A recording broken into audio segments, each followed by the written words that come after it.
ನಾವು ಓದ್ ವಿಡಿಯೋದಲ್ಲಿ ರೆಸಿಸ್ಟೆನ್ಸ್ ಅಂದರೆ ಏನು ಅಂತ ತಿಳ್ಕೊಂಡಿರಲಿಲ್ಲ, ಆದರೆ ಓಮ್ಸ್ ಲಾ ಅಂದರೆ ಏನು ಅಂತ ತಿಳ್ಕೊಂಡಿದ್ವಿ. Ohm's law is nothing but the relation between potential difference and current. ಅಂದರೆ ನಾನು ಒಂದು ಸರ್ಕ್ಯೂಟಲ್ಲಿ ಪೊಟೆನ್ಷಿಯಲ್ ಡಿಫರೆನ್ಸನ್ನು ಎಷ್ಟು ಜಾಸ್ತಿ ಮಾಡ್ತೀನೋ ಅಷ್ಟು ಕರೆಂಟ್ ಜಾಸ್ತಿ ಆಗ್ತದೆ ಅಂತ ಹೇಳ್ಬಿಟ್ಟು ಹೇಳಿದ್ದೆ.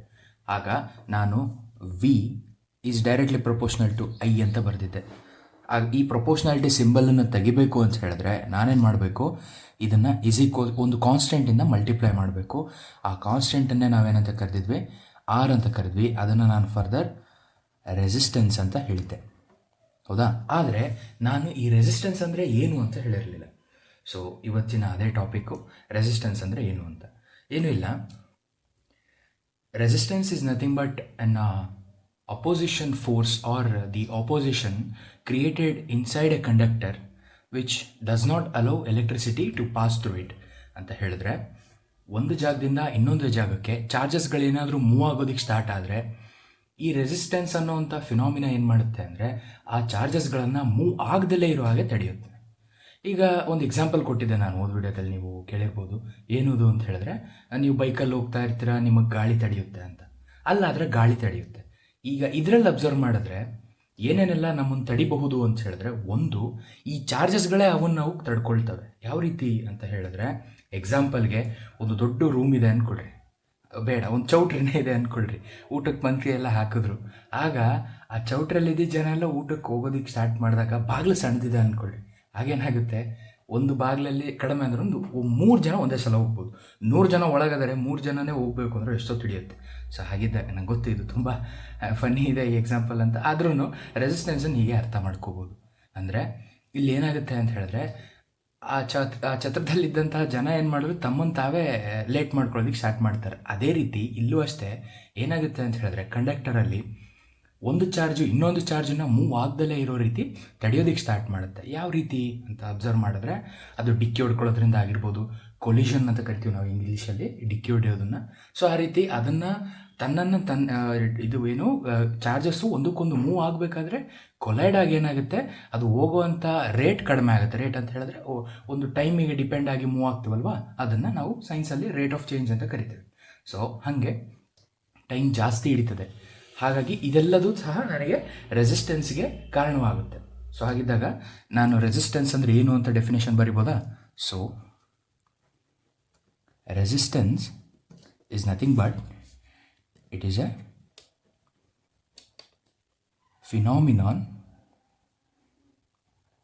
ಫಿನಾಮಿನಾನ್ ಆಫ್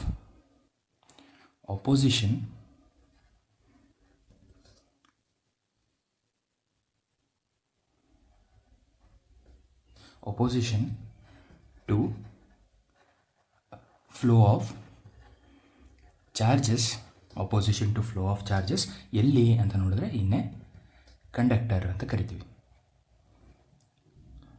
ಮಕ್ಕಳ, ಈ ಫಿನಾಮಿನೋ ಅಂತ ವರ್ಡ್ ಇದೆಯಲ್ಲ, ಇದು ತುಂಬ ಇಂಪಾರ್ಟೆಂಟು. ಸ್ವಲ್ಪ ಅಬ್ಸರ್ವ್ ಮಾಡಿ ಏನಕ್ಕೆ ಅಂತ ಮುಂದಕ್ಕೆ ಹೇಳ್ತಾ ಹೋಗ್ತೀನಿ. ಸೊ ಫಿನಾಮಿನಾನ್ ಅಂತಲೇ ಏನಕ್ಕೆ ಕರೆದೆ? I am sorry for my handwriting, ಯಾಕೆಂದರೆ ಇಲ್ಲಿ ಮೊಬೈಲ್ ಯಾವ ರೀತಿ ಇಟ್ಕೊಂಡಿದ್ದೀನಿ ಅಂತ ಹೇಳಿದ್ರೆ ಬರೆಯೋದಕ್ಕೆ ತುಂಬ ಕಷ್ಟ ಆಗುತ್ತೆ. ಸೊ ಹಾಗಾಗಿ ಒಂಚೂರು ಗೀಚ್ತಾ ಇದ್ದೀನಿ, ಬರ್ತಾ ಪ್ರಾಕ್ಟೀಸ್ ಆಗುತ್ತೆ, ಅನ್ಕೋಬೇಡಿ. ಸ್ವಲ್ಪ ಓದೋದಕ್ಕೆ ಬಂದರೆ ಸಾಕು ಅದಕ್ಕೆ. ಓಕೆ, ಸೊ ಫಿನಾಮಿನಾ ಅಂತ ಹೇಳಿದ್ರೆ ಕಣ್ಣು ಮುಂದೆ ನಡೆಯುವಂಥ ಘಟನೆನ ನಾವು ಫಿನಾಮಿನಾ ಅಂತ ಕರಿತೀವಿ. ಅಂದರೆ ಇಲ್ಲಿ ಏನಾಗ್ತಿದೆ ಅಂತ ನೋಡಿದ್ರೆ, ಚಾರ್ಜಸ್ಗಳು ಒಂದಕ್ಕೊಂದು ಮುಂದೆ ಹೋಗದಲ್ಲೇ ಏನಾಗ್ತಿದೆ, ಅಲ್ಲೇ ನಿಂತ್ಕೊಳ್ಳೋದಕ್ಕೆ ಸ್ಟಾರ್ಟ್ ಮಾಡ್ತಿದೆ. ಈ ಥರದನ್ನು ನಾವು ರೆಸಿಸ್ಟೆನ್ಸ್ ಅಂತ ಹೇಳ್ತೀವಿ. ಆ ಥರ ಕಣ್ಣು ಮುಂದೆ ನಡೀತಾ ಇದೆಯಲ್ಲ, ಆ ಘಟನೆನ ನಾವು ಫಿನಾಮಿನಾನ್ ಅಂತ ಕರಿತೀವಿ. Remember this word is very important here in this situation. So ಅದನ್ನು ನಾವು ಫಿನಾಮಿನಾ ಅಂತ ಕರಿತೀವಿ. ಈಗ ಎಲ್ಲದಕ್ಕೂ ಮೆಷರ್ ಮಾಡೋದಕ್ಕೆ ಒಂದು ಯೂನಿಟ್ಸ್ ಇದೆ. ಹಾಗೆ ನಾವು ಮಾಸನ್ನು kgಯಲ್ಲಿ ಡಿನೋಟ್ ಮಾಡ್ತೀವೋ, ಅದೇ ರೀತಿ ವಾಲ್ಯೂಮಿನ ಲೀಟರ್ಸಲ್ಲಿ ಡಿನೋಟ್ ಮಾಡ್ತೀವಿ. ಅದೇ ರೀತಿ ಎಲ್ಲದಕ್ಕೂ ಒಂದು SI ಯೂನಿಟ್ ಇದೆ. ಸೊ ಈ ಫಿಸಿಕಲ್ ಕ್ವಾಂಟಿಟಿಗೂ ಸಹ ಒಂದು SI ಯೂನಿಟ್ ಇದೆ. ಆ SI ಯೂನಿಟನ್ನು ನಾವು ಏನಂತ ಕರಿತೀವಿ ಗೊತ್ತಾ? ಓಮ್ಸ್ ಅಂತ ಕರಿತೀವಿ. So it is named after the George Simon Ohm, who but he found out the phenomena of resistance. So they have named after him. So ಈ SI ಯೂನಿಟ್ಗೆ ನಾವು ಓಮ್ಸ್ ಅಂತಲೇ ಕರಿತೀವಿ. ನಾವು ಆಗಾಗಲೇ ಓಮ್ಸ್ ಅಂತ ಬರೆಯೋಕ್ಕಾಗಲ್ಲ ಅಂತ ಹೇಳ್ಬಿಟ್ಟು ಏನು ಮಾಡ್ತೀವಿ ಗೊತ್ತಾ? ಇದನ್ನು ನಾವು ಒಂದು ಸಿಂಬಲಲ್ಲಿ ಡಿನೋಟ್ ಮಾಡ್ತೀವಿ. ಈ ರೀತಿ ಯು ಇದೆ, ಯುದು ಆ ಕಡೆ ಮತ್ತು ಈ ಕಡೆ ತುದಿಗೆ ಲೈನ್ ಎಳೆದ್ಬಿಟ್ಟು ಉಲ್ಟಾ ಇಟ್ಟಿದ್ದೀವಿ ಯುನ, ಆಯಿತಾ? ಈ ಸಿಂಬಲನ್ನು ನಾವೇನಂತ ಕರಿತೀವಿ ಗೊತ್ತಾ? ಒಮೆಗಾ ಅಂತ ಕರಿತೀವಿ. ಕನ್ಫ್ಯೂಸ್ ಆಗಬಾರ್ದು, ಇದು ಸಿಂಬಲ್ನ ಹೆಸರು, ಆಯಿತಾ. ಆದರೆ ನಾವು ಡಿನೋಟ್ ಮಾಡೋದು ಎಸ್ ಐ ಯೂನಿಟ್ ಯಾವುದರಲ್ಲಿ ಅಂದರೆ ಓಮ್ಸಲ್ಲಿ. Okay, so this is your resistance. Resistance is nothing but phenomena of opposition to flow of charges inside a conductor and it's S I unit is ohms. ಹಾಗಿದ್ದಾಗ ಇದ್ರ ಮೇಲೆ ಒಂದು ಸಣ್ಣ ಕ್ವಶನನ್ನು ಮಾಡಿ ನೋಡೋಣವಾ. ಏನು ಹೇಳುತ್ತೆ ಕ್ವಶನ್ನು ಅಂತ ಹೇಳಿದ್ರೆ, ಕ್ವಶನ್ ನಾನು ಬರ್ಕೊಳ್ತಾ ಇದ್ದೀನಿ. in a conductor if potential difference ಅಂದರೆ ವೋಲ್ಟೇಜ್, ಓಕೆ, ಪೊಟೆನ್ಷಿಯಲ್ ಡಿಫ್ರೆನ್ಸ್ ಅಥವಾ ವೋಲ್ಟೇಜ್ ಏನಾಗ್ತಿದೆ, ಡಬಲ್ ಆಗ್ತಾ ಇದೆ. ಡಬಲ್ ಅಂತ ಹೇಳಿದ್ರೆ 2 ಪಟ್ಟಾಗೋದು. ಅಂದರೆ 3 ವೋಲ್ಟ್ಸ್ ಇದ್ದರೆ 6 ವೋಲ್ಟ್ಸ್ ಆಗೋದು, 6 ವೋಲ್ಟ್ಸ್ ಇದ್ದರೆ 12 ವೋಲ್ಟ್ಸ್ ಆಗೋದು, ಈ ರೀತಿ ಡಬಲ್ ಆಗ್ತಾ ಇದೆ ಅಂತ. ಆಯಿತಾ. ಸೊ ಹಾಗಿದ್ದಾಗ ಈ ಥರ ಒಂದು ಕಂಡಕ್ಟರಲ್ಲಿ ಪೊಟೆನ್ಷಿಯಲ್ ಡಿಫ್ರೆನ್ಸ್ ಡಬಲ್ ಆದರೆ ರೆಸಿಸ್ಟೆನ್ಸ್ ಏನಾಗುತ್ತೆ ಅಂತ ಕೇಳ್ತಿದ್ದಾರೆ. Observe carefully. They are asking you in a conductor if potential difference is doubled. Okay, potential difference ಏನಾದರೂ ಡಬಲ್ ಆದರೆ ರೆಸಿಸ್ಟೆನ್ಸ್ ಏನಾಗುತ್ತೆ ಅಥವಾ ರೆಸಿಸ್ಟೆನ್ಸ್ಗೆ ಏನಾದರೂ ಎಫೆಕ್ಟ್ ಆಗುತ್ತಾ ಅಂತ ಕೇಳ್ತಿದ್ದಾರೆ. ಓಕೆ, ನಾನೇನು ಮಾಡ್ತೀನಿ ಇಲ್ಲಿ ಅಂತ ಹೇಳಿದ್ರೆ ಗಿವನ್ ಬರ್ಕೊಳ್ತೀನಿ. ಫಸ್ಟು ಕಂಡೀಷನಲ್ಲಿ potential difference at case 1 was V1 ಅಂತ ತೊಗೊಳ್ತೀನಿ. ಅಂದರೆ ಫಸ್ಟ್ ಕೇಸಲ್ಲಿ V1 ಅಷ್ಟು ವೋಲ್ಟೇಜ್ ಇತ್ತು ಅಂತ ಹೇಳೋಣ. ಅದೇ ರೀತಿ ರೆಸಿಸ್ಟೆನ್ಸ್ R1 ಅಷ್ಟಿರ್ತದ. ಓಕೆ, ರೆಸಿಸ್ಟೆನ್ಸ್ R1 ಅಷ್ಟಿರ್ತದೆ. ಓಕೆ, ಈಗ ಅದೇ ಪೊಟೆನ್ಷಿಯಲ್ ಡಿಫ್ರೆನ್ಸ್ ಅಟ್ ಕೇಸ್ 2 ಅಂದರೆ ಈಗೇನಾಗ್ತಿದೆ, 2ನೇ ಕೇಸಲ್ಲಿ ಅವ್ರು ಕೊಟ್ಟಿರೋದು ಏನು ಮಾಡಿದ್ದಾರೆ, ಡಬಲ್ ಅಂತ ಹೇಳಿದ್ದಾರೆ. ಇಲ್ಲಿ ನಾನು ಅದನ್ನು V2 ಅಂತ ತೊಗೊಳ್ಬೋದಾ. ನನ್ನ ಈ V2 ಏನಾಗಿದೆ ಅಂದರೆ ಡಬಲ್ ಆಫ್ V1 ಇದೆ. ಅಂದರೆ V1ನ 2ರಷ್ಟಿದೆ ಈ V2 ಅಂತ ಅರ್ಥ. ಓಕೆ, ಸೊ ಹಾಗಿದ್ದಾಗ ಇಲ್ಲಿ ರೆಸಿಸ್ಟೆನ್ಸನ್ನು ನಾನು ಹೇಗೆ ಡಿನೋಟ್ ಮಾಡ್ತೀನಿ ಅಂತ ಹೇಳಿದ್ರೆ R2 ಅಲ್ಲಿ ಡಿನೋಟ್ ಮಾಡ್ತೀನಿ. ಇದು ಏನಾಗುತ್ತೆ ಅಂತ ಕೇಳ್ತಿದ್ದಾರೆ in terms of R1. Okay, so ಹಾಗಿದ್ದಾಗ ನಾನು ಓಮ್ಸ್ ಲಾ ಗೊತ್ತು. ಓಮ್ಸ್ ಲಾ ಏನು ಹೇಳ್ತದೆ ಅಂತ ಹೇಳಿದ್ರೆ V is equals to IR. So according to Ohm's law ಏನು ಹೇಳ್ತದೆ ಓಮ್ಸ್ ಲಾ ಅಂತ ಹೇಳಿದ್ರೆ V is equals to IR. Okay, so ಹಾಗಿದ್ದಾಗ ಫಸ್ಟ್ ಕೇಸಲ್ಲಿ V1 is equals to IR1 ಅಂತ ಕರೆಯೋಣ. ಓಕೆ, ಸೆಕೆಂಡ್ ಕೇಸಲ್ಲಿ V2 is equals to IR2 ಅಂತ ಕರೆಯೋಣ. ಓಕೆ, ಈ V2 ಎಷ್ಟಿತ್ತು ಅಂದರೆ 2 times V1 ಇತ್ತು. So this is equation number 1 and this is equation number 2. Okay, ಈಗ ನಾನು ಕಂಪೇರ್ ಮಾಡಿ ಹೇಳಬೇಕು ಅಂತ ಹೇಳಿದ್ರೆ ಜ್ಞಾಪಕ ಇಟ್ಕೊಳ್ಳಿ, ಕಂಪ್ಯಾರಿಸನ್ ಹೇಳಬೇಕು 2 ಫಿಸಿಕಲ್ ಕ್ವಾಂಟಿಟೀಸ್ಗೆ ಅಂದರೆ ನಾನು ಯಾವಾಗಲೂ ಡಿವೈಡ್ ಮಾಡ್ತೀನಿ in physics or in math. Okay, ನೀವು ಮುಂದಕ್ಕೆ ಹೋದಾಗಲೂ ಹಾಗೆ ನೀವಲ್ಲೂ ಓದ್ತೀರಾ, ಯಾವುದಾದ್ರೂ 2 ಫಿಸಿಕಲ್ ಕ್ವಾಂಟಿಟೀಸ್ನ ಕಂಪೇರ್ ಮಾಡಬೇಕು ಅಂದರೆ ಡಿವೈಡ್ ಮಾಡಿ ಹೇಳ್ತೀರಾ. ಆಯಿತಾ. ಎಕ್ಸಾಂಪಲ್ಗೆ elephant is 5 times the mass of human ಅಂದರೆ ಒಂದು ಆನೆ ಒಂದು ಮನುಷ್ಯನ 5 ಪಟ್ಟು ಜಾಸ್ತಿ ಇರ್ತದೆ ಅಂತ ಅರ್ಥ. ಆ ರೀತಿ ಅಂದರೆ ನಾವು ಕಂಪೇರ್ ಮಾಡ್ತಾ ಇದೀವಲ್ವಾ, ಇಲ್ಲೂ ಡಿವೈಡ್ ಮಾಡಿ ಹೇಳ್ತಾ ಇದ್ದೀವಿ. ಅಬ್ಸರ್ವ್ ಮಾಡಿ. ಸೊ ಹಾಗಿದ್ದಾಗ ಇನ್ physics and math also we use the same thing. Okay, ಈಗ ನಾನೇನು ಮಾಡ್ತೀನಿ ಅಂತ ಹೇಳಿದ್ರೆ ನನಗೆ ಇಲ್ಲಿ ರೆಸಿಸ್ಟೆನ್ಸ್ R2 ಏನಾಗ್ತಿದೆ ಅಂತ ಗೊತ್ತಾಗಬೇಕಾಗಿರೋದ್ರಿಂದ ನಾನು ಇಕ್ವೇಷನ್ ನಂಬರ್ 2ನ ಇಕ್ವೇಷನ್ ನಂಬರ್ 1ಇಂದ ಡಿವೈಡ್ ಮಾಡ್ತಿದ್ದೀನಿ. Observe carefully, I am dividing equation 2 and 1. ಸೊ ಹಾಗಿದ್ದಾಗ ಇಕ್ವೇಷನ್ 2 ಏನು ಹೇಳ್ತಿದೆ, 2V1 is equals to IR2. Okay, and equation 1 ಏನು ಹೇಳ್ತಿದೆ, V1 is divided by IR1. Okay, ಇಲ್ಲಿ observe carefully, your V1 gets cancelled, ಅದೇ ಥರ I ಗೆಟ್ಸ್ ಕ್ಯಾನ್ಸಲ್ಡ್. ಹಾಗಿದ್ದಾಗ ನನಗೆ R2 ಬೇಕು ಅಂತ ಹೇಳಿದ್ರೆ R1 ಈ ಕಡೆ ಕಳಿಸ್ಕೋಬೇಕಾ. ಸೊ RHSನ ಡಿನಾಮಿನೇಟ್ರಲ್ಲಿರೋ R1 ಈ ಕಡೆಗೆ ಹೋದರೆ LHSನ ನ್ಯೂಮರೇಟ್ರಿಗೆ ಬರುತ್ತೆ. So therefore your new resistance will be double of your first resistance ಅಂತ ಇಲ್ಲಿ ಆನ್ಸರ್ ಬರ್ತಾ ಇದೆ. ಅಂದರೆ ಇಲ್ಲಿ R2 ವ್ಯಾಲ್ಯೂ ಎಷ್ಟಿರ್ತದೆ ಅಂತ ಹೇಳಿದ್ರೆ 2 times R1 ಅಂತ ಹೇಳ್ತಿದ್ದಾರೆ. ಓಕೆ, ಆದರೆ ಈ ಆನ್ಸರ್ ನನಗೆ ಇದೇನು ಆನ್ಸರ್ ಬಂದಿದೆಯಲ್ಲ, this is wrong. Okay, this is wrong. ಹಾಗಿದ್ದಾಗ ಸರ್ ಏನಾದರೂ ಬೇರೆ ವ್ಯಾಲ್ಯೂ ಬರುತ್ತಾ? ಬೇರೆ ಏನು ವ್ಯಾಲ್ಯೂ ಬರೋದಿಲ್ಲ, ಆದರೆ ಈ ಆನ್ಸರ್ ಏನು ಬಂದಿದೆಯಲ್ಲ ಇದು ನನಗೆ ರಾಂಗ್. ಯಾಕೆ ರಾಂಗ್ ಇರ್ಬೋದು ಅಂತ ಒಂದು ಸ್ವಲ್ಪ ವಿಡಿಯೋನ ಪಾಸ್ ಮಾಡಿ ಅನಲೈಸ್ ಮಾಡಿ. ಓಕೆ, ಮುಂಚೆ ಏನೇನು ಬರ್ಕೊಂಡಿದ್ರಲ್ಲ ರೆಸಿಸ್ಟೆನ್ಸು ಮತ್ತು ಓಮ್ಸ್ ಲಾಲೆಲ್ಲ ಏನೇನು ಬರೆದಿದ್ದೀರೋ ಅದನ್ನೆಲ್ಲ ಒಂದು ಸಲ ಪೇಜ್ ಅನಲೈಸ್ ಮಾಡಿರಿ. ಓಕೆ, ಫಸ್ಟ್ ಈ ವಿಡಿಯೋನ ಪಾಸ್ ಮಾಡಿ ಅನಲೈಸ್ ಮಾಡಿ ಆಮೇಲೆ ಇದು ಏನಕ್ಕೆ ರಾಂಗು ಅಂತ ನೋಡ್ಕೊಳ್ಳಿ. ಓಕೆ ಓಕೆ ನಾವು ಐ ಹೋಪ್ ನಿಮ್ಗೆ ಅದೇನಕ್ಕೆ ರಾಂಗ್ ಆಗಿರಬಹುದು ಅಂತ ಐಡಿಯಾ ಬಂದಿರಬಹುದು. ಓಕೆ, ಈಗ ಬಂದಿಲ್ಲ ಅಂದ್ರೂ ಏನಕ್ಕೆ ಅದು ರಾಂಗು ಅಂತ ಹೇಳ್ತೀನಿ ನೋಡಿ. ನಾನು ಓಮ್ಸ್ ಲಾನ್ ಮಾಡಬೇಕಾದ್ರೆ ಅಥವಾ ನಿಮಗೆ ಓಮ್ಸ್ ಲಾನ್ ಹೇಳಬೇಕಾದ್ರೆ V directly proportional to I ಅಂತ ಹೇಳಿದ್ದೆ, ನೆನಪು ಇದೆಯಾ? ಈ ಪ್ರಪೋರ್ಷನಾಲಿಟಿ ಸಿಂಬಲ್ ತೆಗಿಬೇಕು ಅಂದರೆ ನಾನೇನು ಮಾಡಬೇಕು, ಒಂದು ಕಾನ್ಸ್ಟೆಂಟನ್ನು ಮಲ್ಟಿಪ್ಲೈ ಮಾಡಬೇಕು ಅಂದಿದ್ದೆ. Remember I said you to multiply constant. ಇಲ್ಲಿ ಕಾನ್ಸ್ಟೆಂಟ್ ಅಂದರೆ ಯಾರು ಬಂದರು? ರೆಸಿಸ್ಟೆನ್ಸ್, ಹೌದು ತಾನೆ? ಅಂದರೆ ಅರ್ಥ ಏನು, ಈ ರೆಸಿಸ್ಟೆನ್ಸ್ ಅನ್ನೋ ವ್ಯಾಲ್ಯೂ ಯಾವಾಗಲೂ ಕಾನ್ಸ್ಟೆಂಟ್ ಇರುತ್ತೆ. ನೀವು ವೋಲ್ಟೇಜನ್ನಾದರೂ ಡಬಲ್ ಮಾಡಿ, ಕರೆಂಟನ್ನಾದರೂ ಅರ್ಧ ಮಾಡ್ಕೊಳ್ಳಿ, ಏನಾದರೂ ಮಾಡಿ, ಓಕೆ, ಅದ್ರ ವ್ಯಾಲ್ಯೂ ಅಂತೂ ಅದು ಚೇಂಜ್ ಮಾಡೋದಿಲ್ಲ, ಅದು ಯಾವಾಗಲೂ ಕಾನ್ಸ್ಟೆಂಟಾಗೇ ಇರ್ತದೆ.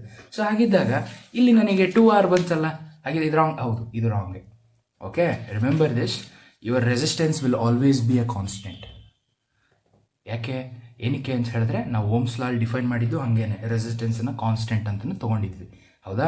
ಹಾಗಿದ್ದಾಗ ನಿಮ್ಮ ರೆಸಿಸ್ಟೆನ್ಸು ಒಂದು ಕಡೆ ಬರ್ಕೊಳ್ಳಿ, ನೋಟ್ ಅಂತ ಬರೀರಿ. ರೆಸಿಸ್ಟೆನ್ಸ್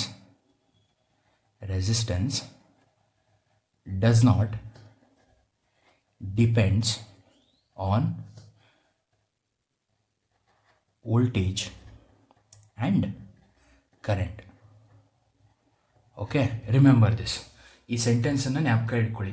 ಇನ್ಫ್ಯಾಕ್ಟ್ ಇದೇ ಥರದ ಕ್ವಶನ್ನು ಕೇಳಿದ ಇದೇ ಥರದ ಕ್ವಶನನ್ನು ನಿಮಗೆ ಪ್ರೀವಿಯಸ್ ಇಯರಲ್ಲೂ ಕೇಳಿದ್ದಾನೆ. ಓಕೆ, ಪ್ರೀವಿಯಸ್ ಅಂದರೆ ಒಂದು 2-3 ವರ್ಷದ ಹಿಂದೆ ಕೇಳಿದ್ದ ಈ ಕ್ವಶನನ್ನು. ಅಂದರೆ ವೋಲ್ಟೇಜ್ ಡಬಲ್ ಆಗಿದೆ, ರೆಸಿಸ್ಟೆನ್ಸ್ ಏನಾಗುತ್ತೆ ಅಂತ ಆಪ್ಷನ್ ಇತ್ತು. Double, okay, no change, remains no change, none of the above or no change ಅಂತ ಇತ್ತು. ಸೊ ಹಾಗಿದ್ದಾಗ ಇದಕ್ಕೆ ನಾವು ಆನ್ಸರ್ ಕೊಡ್ಬೋದಾ? ಈ ಕ್ವಶನ್ಗೆ ಆನ್ಸರ್ ಹೇಳ್ಬೋದಾ? ಯಾವುದು? ಇನ್ a conductor if potential difference double, resistance does not change. Remember this. Okay, ಹೇಳ್ಬೋದು. ಆಗಿದ್ದಾಗ ಈ ರೆಸಿಸ್ಟೆನ್ಸ್ ಚೇಂಜ್ ಆಗೋದಿಲ್ಲ ಅಂತ. ಓಕೆ, ಆಯಿತು. ನೀವು ಹೇಳ್ಬೋದು ಸರ್ ವೋಲ್ಟೇಜು ಮತ್ತು ಕರೆಂಟಿಂದ ಇದು ಚೇಂಜ್ ಆಗ್ತಾ ಇಲ್ಲ ರೆಸಿಸ್ಟೆನ್ಸು. ಹಾಗಿದ್ದಾಗ ಇದು ಯಾರ ಮೇಲೆ ಡಿಪೆಂಡ್ ಆಗುತ್ತೆ ಸರ್? ರೆಸಿಸ್ಟೆನ್ಸ್ ಅನ್ನೋದು ಇನ್ಯಾರ್ಯಾರ ಮೇಲೆ ಡಿಪೆಂಡ್ ಆಗ್ಬೋದು? ಅದೇ ನಮ್ಮ ನೆಕ್ಸ್ಟ್ ಟಾಪಿಕ್ಕು. ಏನದು ಅಂತ ಹೇಳಿದ್ರೆ, that is nothing but factors depending on resistance. ಅಂದರೆ ಈ ರೆಸಿಸ್ಟೆನ್ಸು ಮತ್ತೆ ಇನ್ನು ಯಾವ ಫ್ಯಾಕ್ಟರ್ಸ್ಗಳ ಮೇಲೆ ಡಿಪೆಂಡ್ ಆಗಿದೆ ಅನ್ನೋದು ನಮ್ಮ ನೆಕ್ಸ್ಟ್ ಟಾಪಿಕ್. ಓಕೆ, ಈಗ ನಾನೊಂದು ಸೀರೀಸ್ ಆಫ್ ಎಕ್ಸ್ಪೆರಿಮೆಂಟ್ಸನ್ನು ನಿಮ್ಮ ಜೊತೆ ಹಂಚ್ಕೊಳ್ತಾ ಹೋಗ್ತೀನಿ. ಫಸ್ಟ್ ಎಕ್ಸ್ಪೆರಿಮೆಂಟ್ ಏನಪ್ಪ ಅದು ಅಂತ ಹೇಳಿದ್ರೆ, ಲೆಟ್ಸೆ ನನ್ನ ಹತ್ರ 1 ಮೀಟರ್ ವೈರ್ ಇದೆ ಅಂತ ಅಸ್ಯೂಮ್ ಮಾಡ್ಕೊಳ್ಳಿ. ಓಕೆ, 1 ಮೀಟರ್ ವೈರ್ ಇದೆ. ಇದರಲ್ಲಿ ನಾನು ಏನು ಮಾಡ್ತಾ ಇದ್ದೀನಿ ಅಂದರೆ, ತುದಿಗೆ ಬಲ್ಪ್ ಹಾಕ್ತಾ ಇದ್ದೀನಿ. ಅದ್ರ ಜೊತೆಗೆ ಒಂದು ಬ್ಯಾಟ್ರಿನ ಕನೆಕ್ಟ್ ಮಾಡಿದ್ದೀನಿ. ಜ್ಞಾಪಕ ಇದೆಯಾ ನಿಮಗೆ? ಈ ಬ್ಯಾಟ್ರಿನ ಕನೆಕ್ಟ್ ಮಾಡಿದಾಗ, ಬಲ್ಪನ್ನ ಕನೆಕ್ಟ್ ಮಾಡಿದಾಗ ಆ ಬಲ್ಪ್ ತುಂಬ ಜಾಸ್ತಿ ಗ್ಲೋ ಆಗ್ತಿದೆ ಅಂತ ಹೇಳಿದ್ರೆ ಕರೆಂಟ್ ಜಾಸ್ತಿ ಹೋಗ್ತಿದೆ ಅಂತ ಅರ್ಥ. ಬಲ್ಪ್ ಏನಾದರೂ ಡಿಮ್ ಆಗ್ತಿದೆ ಅಂತ ಹೇಳಿದ್ರೆ ಕರೆಂಟ್ ಸ್ವಲ್ಪ ಕಡಿಮೆ ಹೋಗ್ತಿದೆ ಅಂತ ಅರ್ಥ, ಹೌದಲ್ವಾ? ನಾವು ಆ ರೀತಿ ಅರ್ಥ ಮಾಡ್ಕೋಬೋದು. ಓಕೆ, ಈ 1 ಮೀಟರ್ ಇದ್ದಾಗ ಏನಾಗ್ತಿದೆ ಅಂತ ಹೇಳಿದ್ರೆ ಒಂದು ಸ್ವಲ್ಪ ಗ್ಲೋ ಆಗ್ತಾ ಇದೆ. ಓಕೆ, ಸ್ವಲ್ಪ ಗ್ಲೋ ಆಗ್ತಾ ಇದೆ. ಅದೇ ನಾನು ಏನಾದರೂ ವಯರ್ನ 1 ಮೀಟರ್ ಬದಲು 2 ಮೀಟರ್ಸ್ ತೊಗೊಳ್ತೀನಿ. ಈಗೇನು ಮಾಡಿದ್ದೀನಿ, ವಯರ್ನ ಡಬಲ್ ಮಾಡಿದ್ದೀನಿ, ಹೌದಾ? 2 ಮೀಟರ್ಸ್ ತೊಗೊಂಡು ತುದಿಗೆ ನಾನು ಬಲ್ಪನ್ನು ಕನೆಕ್ಟ್ ಮಾಡ್ತಾ ಇದ್ದೀನಿ. ಬ್ಯಾಟ್ರಿ ಸೇಮೆ. ಓಕೆ, ಬ್ಯಾಟ್ರಿ ಲೆಟ್ಸೆ 6 ವೋಲ್ಟ್ಸ್ ಅಂತಲೇ ಕೊಡೋಣ, ಆಯಿತಾ? ಇಲ್ಲೂ ಅಷ್ಟೇ ಬ್ಯಾಟ್ರಿ ಎಷ್ಟಿದೆ ಅಂತ ಹೇಳಿದ್ರೆ 6 ವೋಲ್ಟ್ಸೇ ಇದೆ.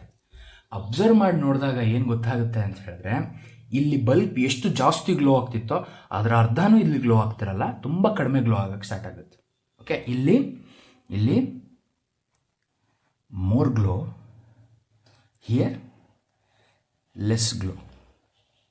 ಓಕೆ, ಹಾಗಿದ್ದಾಗ ಇಲ್ಲಿ ಅಬ್ಸರ್ವ್ ಮಾಡಿರಿ, ನಾನು ಕಂಡಕ್ಟರ್ನ ಲೆಂತನ್ನು ಉದ್ದ ಮಾಡ್ದಂಗೆಲ್ಲ ಏನಾಗ್ತಿದೆ, ನನ್ನ ಬಲ್ಪು ಗ್ಲೋ ಆಗೋದು ಕಡಿಮೆ ಆಗ್ತಿದೆ. ಅಂದರೆ ನನ್ನ ಬಲ್ಪ್ ಒಳಗಡೆ ಕಡಿಮೆ ಕರೆಂಟ್ ಹೋಗ್ತಿದೆ ಅಂತ ಅರ್ಥ. ಕರೆಂಟ್ ಕಡಿಮೆ ಹೋಗ್ತಿದೆ ಅಂದರೆ ಏನರ್ಥ? ಅಲ್ಲಿ ರೆಸಿಸ್ಟೆನ್ಸ್ ಜಾಸ್ತಿ ಆಗಿದೆ ಅಂತ ಅರ್ಥ. ಸೊ ದೇರ್ ಫೋರ್ ನಮ್ಮ ಈ ಫ್ಯಾಕ್ಟರಲ್ಲಿ ಮೊದಲನೇ ಫ್ಯಾಕ್ಟರ್ ಏನಪ್ಪ ಅಂತ ಹೇಳಿದ್ರೆ, if length of conductor increases, okay, resistance increases. ಹಾಗಿದ್ದಾಗ ನನ್ನ ಸರ್ಕ್ಯೂಟ್ ಒಳಗಡೆ ಲೆಂತ್ ಜಾಸ್ತಿ ಆದಂಗೆಲ್ಲ ಕಂಡಕ್ಟರ್ ಆಫ್ ಲೆಂತ್ ಜಾಸ್ತಿ ಆಗ್ತಾ ಹೋದಂಗೆಲ್ಲ ರೆಸಿಸ್ಟೆನ್ಸ್ ವ್ಯಾಲ್ಯೂ ಏನಾಗ್ತಾ ಇದೆ, ಜಾಸ್ತಿ ಆಗ್ತಾ ಹೋಗ್ತಿದೆ. ಅದನ್ನು ಹೆಂಗೆ ನಾವು ಪ್ರೂವ್ ಮಾಡಿದ್ವಿ ಅಂದರೆ ಈ ಒಂದು ಸಣ್ಣ ಎಕ್ಸ್ಪೆರಿಮೆಂಟಿಂದ ಪ್ರೂವ್ ಮಾಡಿದ್ವಿ. ಇದಾಗ ಅರ್ಥ ಮಾಡ್ಕೋಬೋದಾ? ಏನು, ಲೆಂತ್ ಜಾಸ್ತಿ ಆದರೆ ಏನಾಗ್ತಾ ಇದೆ, ರೆಸಿಸ್ಟೆನ್ಸ್ ಜಾಸ್ತಿ ಆಗ್ತಿದೆ ಅಂತ. ರೆಸಿಸ್ಟೆನ್ಸ್ ಜಾಸ್ತಿ ಆದಾಗ ಏನಾಗ್ತಾ ಇದೆ, ಹೋಗ್ತಿರೋ ಕರೆಂಟ್ ಕಡಿಮೆ ಆಗ್ತಿದೆ ಅಂತ ಅರ್ಥ. ಓಕೆ, ಜ್ಞಾಪಕ ಇಟ್ಕೋಬೇಕು. ನಾನು ಇಲ್ಲೇನು ಹೇಳಿದೆ, ಕಾನ್ಸ್ಟೆಂಟ್ ಅಂತ ಹೇಳಿದೆ. ರೆಸಿಸ್ಟೆನ್ಸು ಕರೆಂಟು ಮತ್ತು ವೋಲ್ಟೇಜ್ ಮೇಲೆ ಡಿಪೆಂಡ್ ಆಗ್ತಿಲ್ಲ, ಆದರೆ ಕರೆಂಟ್ ರೆಸಿಸ್ಟೆನ್ಸ್ ಮೇಲೆ ಡಿಪೆಂಡ್ ಆಗ್ತಿದೆ. ಅಂಡರ್ಸ್ಟುಡ್? ಸ್ವಲ್ಪ ಕನ್ಫ್ಯೂಷನ್ ಕ್ರಿಯೇಟ್ ಮಾಡುತ್ತೆ. ಚೂರು ಒಂದಷ್ಟು ನ್ಯೂಮರಿಕಲ್ ಸಾಲ್ವ್ ಮಾಡ್ತಾ ಹೋದಂಗೆಲ್ಲ ನಿಮಗೆ ಈಸಿ ಅನ್ಸೋದಕ್ಕೆ ಸ್ಟಾರ್ಟ್ ಆಗುತ್ತೆ. ಓಕೆ, ಇನ್ನು ಇದು ಫಸ್ಟ್ ಕಂಡೀಷನ್ ಆಯಿತು, ಅಥವಾ ಇದು ಫಸ್ಟ್ ಫ್ಯಾಕ್ಟರ್ ಆಯಿತು. ಇನ್ನು ಸೆಕೆಂಡ್ ಫ್ಯಾಕ್ಟರ್ ಏನಪ್ಪ ಅಂತ ಹೇಳಿದ್ರೆ, ಲೆಟ್ಸೆ ನನ್ನ ಹತ್ರ ಒಂದು ಸ್ವಲ್ಪ ಥಿಕ್ನೆಸ್ಸು ಇರೋವಂಥ ವೈರ್ ಇದೆ ಅಂತ ಅಂದ್ಕೊಳ್ರಿ. ಈ ವೈರ್ ಏನಿದೆ, ಚೂರು ಥಿಕ್ನೆಸ್ ಇದೆ. ಈ ಪೆನ್ ಎಷ್ಟು ತಿಕ್ಕಿದೆ ಆ ರೀತಿ ತಿಕ್ಕಿದೆ ಅಂತ ಅಸ್ಯೂಮ್ ಮಾಡ್ಕೊಳ್ಳಿ. ಓಕೆ, ಸೊ ಇಲ್ಲೇನು ಮಾಡ್ತಿದ್ದೀನಿ ಅಂತ ಹೇಳಿದ್ರೆ, ಅಗೇನ್ ನಾನೊಂದು ಬಲ್ಬ್ ಕನೆಕ್ಟ್ ಮಾಡ್ತಾ ಇದ್ದೀನಿ. ಇದಕ್ಕೆ ಬ್ಯಾಟ್ರಿ ಕೊಡ್ತಾ ಇದ್ದೀನಿ, and that battery contain 6 volts. ಓಕೆ, ಇದೇನಿದೆಯಲ್ಲ ಇದಕ್ಕೂ ಒಂದು ಏರಿಯಾ ಇದೆ. ಯಾಕೆ, ಈ ಪೆನ್ನನ್ನೇ ಅಬ್ಸರ್ವ್ ಮಾಡಿ ಯಾವ ರೀತಿ ಇದೆ ಇದು ಅಂತ ಹೇಳಿದ್ರೆ, ಇದು ಸ್ಪೆರಿಕಲ್ ಶೇಪ್ ಇದೆಯಾ, ಸ್ಪೆರಿಕಲ್ ಅಲ್ಲ, ಇದು ಸರ್ಕಲ್ ಶೇಪಲ್ಲಿ ಇದೆಯಾ ಇದ್ರದ್ದು ಏರಿಯಾ ಹಿಂಗೆ ನೋಡಿದಾಗ. ಸೊ ಹಾಗಿದ್ದಾಗ ಇಲ್ಲಿ ಇದರ ಸೈಡಿನ ಕ್ರಾಸ್ ಸೆಕ್ಷನಲ್ ಏರಿಯಾ ಅಂತ ಕರಿತೀವಿ. ಅಂದರೆ ಇದನ್ನು ತೊಗೊಂಡು, ಈ ವೈರನ್ನು ತೊಗೊಂಡು ಈ ಥರ 2 ಪೀಸ್ ಕಟ್ ಮಾಡಿದಾಗ ಹಿಂಗೆ ತೆಗೆದು ನೋಡಿದಾಗ ಒಂದು ಬಿಲ್ಲೆ ಅಥವಾ ಒಂದು ಕಾಯಿನ್ ಥರ ಕಾಣಿಸುತ್ತೆ, ಹೌದಲ್ವಾ? ಅದನ್ನು ನಾವು ಏರಿಯಾ ಆಫ್ ಕ್ರಾಸ್ ಸೆಕ್ಷನ್ ಅಂತ ಕರಿತೀವಿ. Okay, remember this. ಅದನ್ನೇನಂತ ಕರಿತೀವಿ, ಏರಿಯಾ ಆಫ್ ಕ್ರಾಸ್ ಸೆಕ್ಷನ್ ಅಂತ ಕರಿತೀವಿ. ಓಕೆ, ಈ ಏರಿಯಾ ಆಫ್ ಕ್ರಾಸ್ ಸೆಕ್ಷನ್ ಇಲ್ಲೇನಿದೆ ಎ ಅಷ್ಟಿದೆ ಅಂತ ಅಸ್ಯೂಮ್ ಮಾಡ್ಕೊಳ್ಳೋಣ. ಓಕೆ, ಬ್ಯಾಟ್ರಿ ಕನೆಕ್ಟ್ ಮಾಡಿದ್ದೀನಿ, ಇದರಲ್ಲೂ ಸಹ ಕರೆಂಟ್ ಹೋಗ್ತಾ ಇದೆ, ಬಲ್ಬ್ ಒಂಚೂರು ಗ್ಲೋ ಆಗ್ತಿದೆ. ಈಗೇನು ಮಾಡ್ತೀನಿ ನಾನು ಅಂತ ಹೇಳಿದ್ರೆ, ಈ ಕಂಡಕ್ಟರ್ ಏನಿದೆಯಲ್ಲ ಇದಕ್ಕೆ ಡಬಲ್ ಏರಿಯಾ ಇರುವಂಥ ಕಂಡಕ್ಟರ್ ವೈರನ್ನು ತೊಗೊಳ್ತಾ ಇದ್ದೀವಿ. ಅಂದರೆ ಇಲ್ಲಿ ಎಷ್ಟಿದೆ, ಎ ಅಷ್ಟು ಏರಿಯಾ ಇದೆ. ಎ ಎಷ್ಟಾದ್ರಾಗಿರ್ಬೋದು, 1 centimeter ಸ್ಕ್ವೇರ್ ಆಗಿರಲಿ, 2 centimeter ಸ್ಕ್ವೇರ್ ಆಗಿರಲಿ, ಎಷ್ಟಾದ್ರಾಗಿರಲಿ. ಇಲ್ಲಿ ಈ ಕಂಡೀಷನಲ್ಲಿ ಏನಾಗ್ತಿದೆ ಅಂತ ಹೇಳಿದ್ರೆ, ನಿಮ್ಮ area of cross section 2 times A ಆಗ್ತಿದೆ. ಅಂದರೆ ಇಲ್ಲಿ 2 centimeter ಸ್ಕ್ವೇರ್ ಇತ್ತು ಅಂದರೆ ಇಲ್ಲಿ 4 centimeter ಸ್ಕ್ವೇರ್ ಇದೆ ಅಂತ ಅರ್ಥ. ಓಕೆ, ಸೊ ಹಿಂಗಾದಾಗ ನಾನು ಸೇಮ್ ಬ್ಯಾಟ್ರಿನ ಕನೆಕ್ಟ್ ಮಾಡ್ತಾ ಇದ್ದೀನಿ. ಅಬ್ಸರ್ವ್ ಮಾಡಬೇಕು, ಬ್ಯಾಟ್ರಿ ಸೇಮ್ ಕನೆಕ್ಟ್ ಮಾಡಿದ್ದೀನಿ. ಇದು ಎಷ್ಟು, 6 volts. ಓಕೆ, ಇದು ಏರಿಯಾ ಎಷ್ಟಿದ್ರದ್ದು, 2 times area. Okay, here it is 1 of area. ನೀವು ಮತ್ತೆ ಎ ಅಂತ ಹೇಳಿದ್ರೆ ಆಂಪಿಯರ್ ಅಂತ ಹೇಳ್ಬಿಟ್ಟು ಕನ್ಫ್ಯೂಸ್ ಮಾಡ್ಕೊಂಡ್ಬಿಡ್ತೀರ. ಹಾಗಾಗಿ 2 times ಏರಿಯಾ, 1 time ಏರಿಯಾ ಅಂತ ಕರಿತಾ ಇದೆ. ಇಲ್ಲಿ ಒಂದು ಇಲ್ಲಿ ನಾನು ಬಲ್ಬೇ ಕನೆಕ್ಟ್ ಮಾಡಿಲ್ಲ. ಓಕೆ, ಇಲ್ಲಿ ಒಂದು ಇಂಟ್ರೆಸ್ಟಿಂಗ್ ಫಿನಾಮಿನಾ ಕಾಣೋದಕ್ಕೆ ಸಿಗುತ್ತೆ. ಏನದು ಅಂತ ಹೇಳಿದ್ರೆ, ಬಲ್ಬ್ ಇಲ್ಲಿ ಕಡಿಮೆ ಗ್ಲೋ ಆಗುತ್ತೆ, ಇಲ್ಲಿ ಜಾಸ್ತಿ ಗ್ಲೋ ಆಗುತ್ತೆ. ಏನಕ್ಕೆ ಅಂತ ಅಬ್ಸರ್ವ್ ಮಾಡಿ ನೋಡೋದಾದರೆ, ಅದೇ ಮತ್ತೆ ಆ ಚೌಟ್ರಿದ ಎಕ್ಸಾಂಪಲ್ಗೆ ಹೋಗೋಣ, ಆಯಿತಾ? ಅಲ್ಲಿ ಏನಾಗ್ತಿತ್ತು, ಒಂದೇ ಬಾಗಿಲು ಅಂತ ಅಂದ್ಕೊಡ್ರಿ. ಆ ಬಾಗಿಲು ತುಂಬ ಸಣ್ಣದು. ಎಷ್ಟು ಸಣ್ಣದು ಅಂತ ಹೇಳಿದ್ರೆ, ಒಂದೇ ಸಲ 3 ಜನ 4 ಜನ ಹೋಗ್ಬೋದು ಅಷ್ಟೇ. ಆಗೇನಾಗ್ತದೆ, ತುಂಬ ಜನ ಒಂದೇ ಸಲ ಬೇಗ ಹೋಗೋಕ್ಕಾಗಲ್ಲ, ಆಯಿತಾ? ಆಗ ಎಲ್ಲರೂ ಖಾಲಿ ಆಗಬೇಕಂದ್ರೆ ನಿಧಾನ ಆಗುತ್ತೆ. ಅದೇ ಏನಾದರೂ ಆ ಚೌಟ್ರಿ ಬಾಗಿಲು ತುಂಬ ದೊಡ್ಡದಿದೆ ಅಂದ್ಕೊಳ್ರಿ. ಆಗೇನಾಗ್ತದೆ, ಎಲ್ಲರೂ ಒಂದೇ ಸಲ ನುಗ್ತಾರೆ, ಹೊರಗಡೆ ಬರ್ತಾರೆ, ಅವ್ರು ಹೋಗೋವಂಥ ಸ್ಪೀಡ್ ಏನಾಗುತ್ತೆ, ಜಾಸ್ತಿ ಆಗುತ್ತೆ, ಹೌದಾ? ಈಗ ಸಣ್ಣ ಮೂತಿದು ಬಾಟ್ಲಿಂದ ನೀರು ಖಾಲಿ ಮಾಡಬೇಕಂದ್ರೆ ಏನಾಗುತ್ತೆ, ಸ್ವಲ್ಪ ಟೈಮ್ ಹಿಡಿಯುತ್ತೆ ತಾನೆ. ಅದೇ ಏನಾದರೂ ದೊಡ್ಡ ಮೂತಿ, ಅಗಲ ಮೂತಿ ಇರುವಂಥ ಬಾಟ್ಲಿಯಿಂದ ನೀರೇನಾದರೂ ಖಾಲಿ ಮಾಡಬೇಕು ಅಂದರೆ ಬೇಗ ಖಾಲಿ ಆಗುತ್ತೆ. ಸೊ ಅದೇ ರೀತಿ ಇಲ್ಲೂ ಏನಾಗ್ತಿದೆ, ನಮ್ಮ current area of cross section ಜಾಸ್ತಿ ಇದ್ದಾಗ ತುಂಬ ಈಸಿಯಾಗಿ ಫ್ಲೋ ಆಗ್ತಿದೆ, ಯಾವುದೇ ರೆಸಿಸ್ಟೆನ್ಸ್ ಜಾಸ್ತಿ ಇಲ್ದಲೆ. ಹಾಗಾಗಿ ನನ್ನ ಬಲ್ಬ್ ಏನಾಗ್ತಿದೆ, ಜಾಸ್ತಿ ಗ್ಲೋ ಆಗ್ತಿದೆ, ಮೋರ್ ಗ್ಲೋ. ಓಕೆ, ಇಲ್ಲೇನಾಗ್ತಿದೆ, bulb area of cross section ಜಾಸ್ತಿನೇ ಇದೆ, ಆದರೆ ತುಂಬ ಜಾಸ್ತಿ ಇಲ್ಲ, ಕಡಿಮೆ ಇದೆ. ಸೊ ಹಾಗಿದ್ದಾಗ ಇಲ್ಲೇನಾಗ್ತಿದೆ, ಲೆಸ್ ಗ್ಲೋ. ಓಕೆ, ಇದಕ್ಕೆ ಕಂಪೇರ್ ಮಾಡಿದ್ರೆ ಇದು ಕಡಿಮೆ ಗ್ಲೋ ಆಗ್ತಿದೆ. ಅದೇನಾದರೂ ನಾನು ಏರಿಯಾ ಅರ್ಧ ಮಾಡಿದೆ ಅಂದ್ಕೊಳ್ರಿ, ಇಲ್ಲಿ 2 times ಇದೆ, ಇಲ್ಲಿ 1 time ಇದೆ, ಇನ್ನೂ ತೆಳ್ಳಗಿರೋ ವೈರ್ ತೊಗೊಂಡೆ ಅಂದ್ಕೊಳ್ರಿ. ಆ ತೆಳ್ಳಗಿರೋ ವೈರ್ಗಿಂತ ಇದರಲ್ಲಿ ಜಾಸ್ತಿ ಕರೆಂಟ್ ಇದರಲ್ಲಿ ಜಾಸ್ತಿ ಕರೆಂಟ್ ಹೋಗೋದಕ್ಕೆ ಸ್ಟಾರ್ಟ್ ಆಗುತ್ತೆ. ಅಂಡರ್ಸ್ಟುಡ್? ಸೊ ಈ ಅಬ್ಸರ್ವೇಷನಿಂದ ನಾನೇನು ಹೇಳ್ಬೋದು ಅಂತ ಹೇಳಿದ್ರೆ, if area of cross section ಅಂದರೆ ಏನು ಅಂತ ಹೇಳಿದ್ದೆ, ಜ್ಞಾಪಕ ಮಾಡ್ಕೋಬೇಕು. ಏನು, ಈ ವೈರನ್ನು 2 ಪೀಸ್ ಕಟ್ ಮಾಡಿದ್ರೆ ಒಂದು ಕಾಯಿನ್ ಶೇಪಲ್ಲಿ ಬರುತ್ತಲ್ಲ, ಆ ಕಾಯಿನ್ ಶೇಪಿನ ಏರಿಯಾ ಏನಿರ್ತದೋ ಆ ಏರಿಯಾನೇ ನಾವೇನಂತ ಕರಿತೀವಿ, ಏರಿಯಾ ಆಫ್ ಕ್ರಾಸ್ ಸೆಕ್ಷನ್ ಅಂತ ಕರಿತೀವಿ. ಸೊ ಹಾಗೆ if area of cross section increases, okay, if area of cross section increases, resistance decreases. ನೀವು ಕೇಳ್ಬೋದು, ಸರ್ ಯಾಕೆ ಸರ್ ಇಲ್ಲಿ ಜಾಸ್ತಿ ಆಗ್ತಿದೆ ಕಡಿಮೆ ಆಗ್ತಿದೆ, ಇಲ್ಲಿ ಕಡಿಮೆ ಆಯಿತು ಇಲ್ಲೂ ಕಡಿಮೆ ಆಯಿತು ಜಾಸ್ತಿ ಆಯಿತು ಅಂತ. ನಾನು ಅದಕ್ಕೆಲ್ಲದಕ್ಕೂ ಪ್ರಾಪರ್ ಪ್ರೂಫ್ ಕೊಡ್ತಾ ಹೋಗ್ತಾ ಇದ್ದೀನಿ, ಅಬ್ಸರ್ವ್ ಮಾಡಬೇಕು. ಓಕೆ, ಸೊ ಹಾಗಿದ್ದಾಗ ಇಲ್ಲಿ ಜಾಸ್ತಿ ಆಗ್ತಿದೆ, ಇಲ್ಲಿ ಕಡಿಮೆ ಆಗ್ತಿದೆ, ಅಬ್ಸರ್ವ್ ಕೇರ್ಫುಲಿ.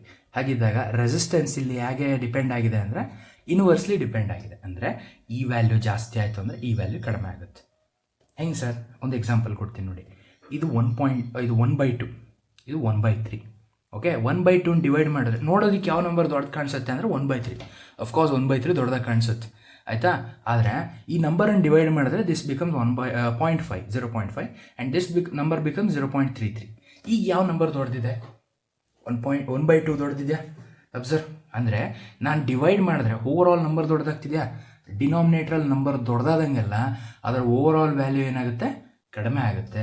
ಇನ್ನೊಂದು ಎಕ್ಸಾಂಪಲ್ ತೊಗೊಳ್ಳಿ ಬೇಕಾದ್ರೆ 1/10, ಇವೆಲ್ಲದಕ್ಕಿಂತ ದೊಡ್ಡ ನಂಬರ್ ಕೆಳಗಡೆ ಇರೋದು ಡಿನಾಮಿನೇಟ್ರಲ್ಲಿ, ಹೋಗ್ತಾನೆ. ಸೊ ಇದನ್ನು ಡಿವೈಡ್ ಮಾಡಿದ್ರೆ 0.1 ಬರ್ತಿದೆ. Observe carefully.